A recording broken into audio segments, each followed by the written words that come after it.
વડોદરા શહેરમાં વાહન ચાલક બેફામ બન્યા છે। વડોદરા શહેરમાં અનેક સ્થળો પર કારેલી બાગ હોય, ચોમાસાવલી હોય કે વાહન ચાલક બેફામ રીતે મોડી રાતે વાહન ચલાવતા હોય છે અને પોલીસ તંત્ર પર સવાલો ઉઠી રહ્યા છે।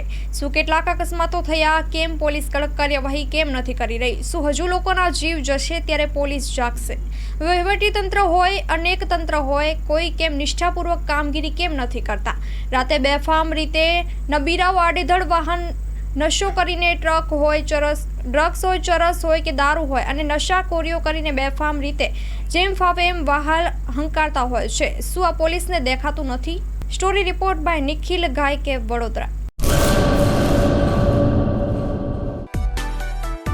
માં motor driving, safe and sure driving. Driving એ શોખ સાથે આપની મોટી જવાબદારી પણ છે।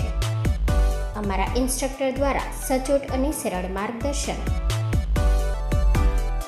આપની રોજની તાલીમની માહિતી મેળવીને શું અધુરાશ છે એના ઉપર પૂરું ફોકસ કરાય છે।